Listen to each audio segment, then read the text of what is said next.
insisted on treating the trio to a weekend in paradise.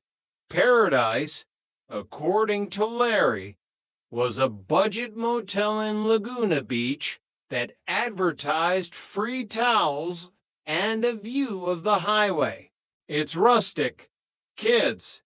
It's earthy, Larry insisted as they pulled up in his sputtering gremlin. The trip was a series of disasters. The beachfront view was blocked by a billboard for a discount dentist. The pool was green and inhabited by a family of ducks. And to top it all off, Larry lost his wallet on the first day. Don't worry, I've got the winning ticket right here in my. Oh no, the winning lottery ticket was gone. Larry had used it as a bookmark in a magazine he'd left at a rest stop 50 miles back. The trio spent the rest of the weekend trying to find the ticket. They searched trash cans, asked strangers, and even stood on the side of the road with a sign that said, "Have you seen Larry's Dignity?" They never found the ticket. They returned to Santa Monica sunburnt, exhausted, and with exactly 25 cents between them. "At least we had the ducks, Jack," Chrissy said as they climbed the stairs. "Yeah," Jack sighed. "And I think I've learned one thing. Larry's luck is like a sofa that looks great until you try to live on it." Chapter 24. The High-Rise Hero. A local news crew was coming to the building to interview Santa Monica's most unique residents, and Stanley Roper was determined to be the star. "I've lived here 30 years. I've seen everything. I'm a local legend," Stanley shouted, practicing his sincere face in the foyer mirror. However, the reporter was more interested in the trio. Specifically, they wanted to know how a man could live with two women in 1977 without the building turning into a scandal. It's a modern arrangement," Johnny explained to the cameras. "We're a team." Jack, seeing an opportunity to finally get some respect, decided to stage a heroic moment. He convinced Larry to pretend to be a burglar while the cameras were rolling. "You just climb in the window, Larry. I'll wrestle you to the ground. The reporter will see my bravery, and I'll be on the front page." The plan was perfect. Larry donned a black mask and started climbing the trellis.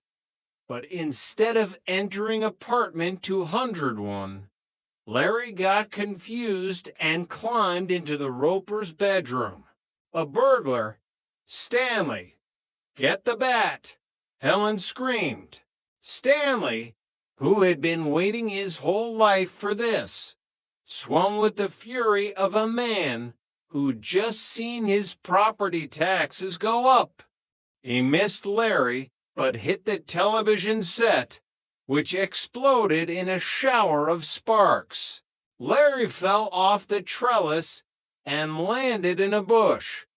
The reporter captured the entire thing, including Stanley standing in his pajamas, holding a broken bat and yelling at a smoking TV.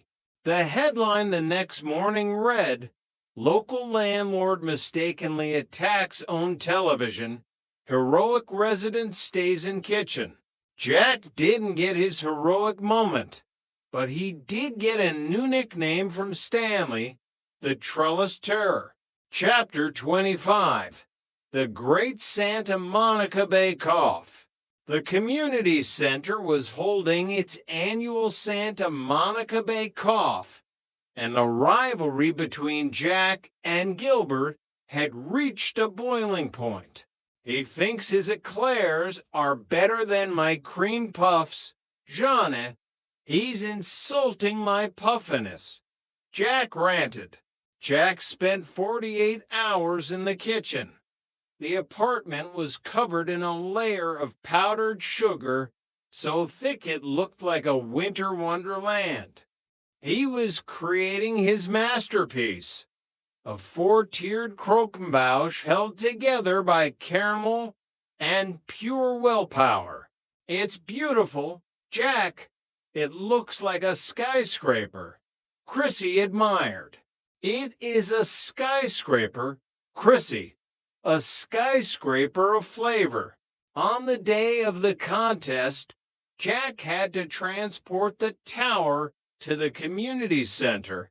He put it in the back of the gremlin, with Jeanne and Chrissy holding onto the sides.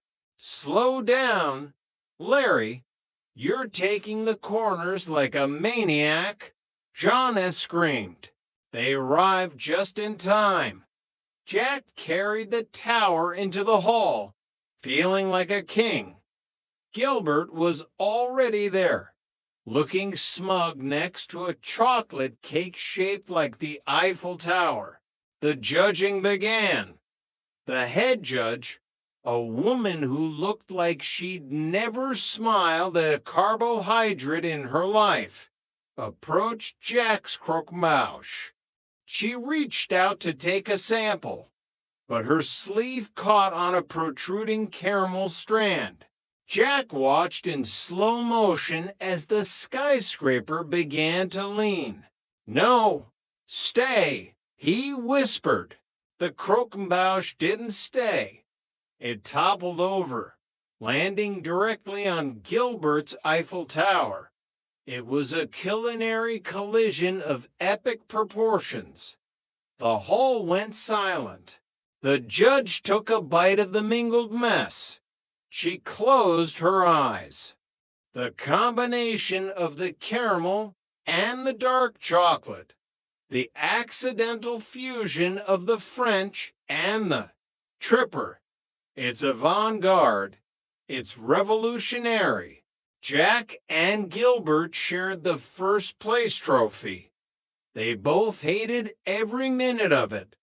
But as they stood on the podium, Larry was already taking bets on who would win the rematch.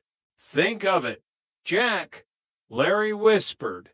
"The soulful verses, the sponge cake. We'll make a fortune." End of part 2. Three's Company, The Santa Monica Chronicles. Book 2, Bruised Egos and Missing Money. Chapter 5, The Regal Beagle Retreat. Saturday morning in apartment 201 began with the distinct sound of groaning wood and snapping metal. The roommates had reached a collective decision. Their dilapidated living room sofa, which currently possessed a structural integrity resembling a wet sponge, needed fixing. It was their one day off together, and instead of hitting the Santa Monica Pier, they were engaged in domestic warfare with upholstery. Jeanne, wearing a pair of faded denim cutoffs and a determined scowl, was kneeling on the floor, wrestling with a coil spring. Chrissy was on the other end, pulling at the faded floral fabric with all her might. "Okay, let's do the other end," Jeanne instructed, wiping a bead of sweat from her forehead.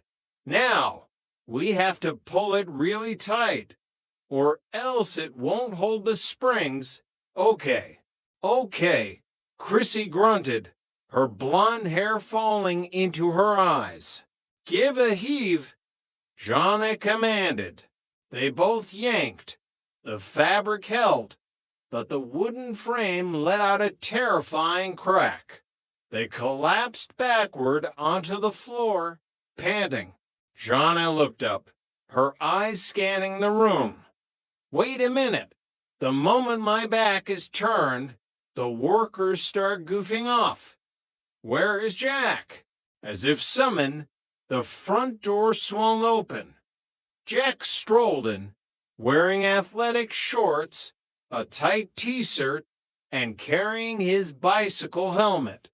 He looked frustratingly refreshed.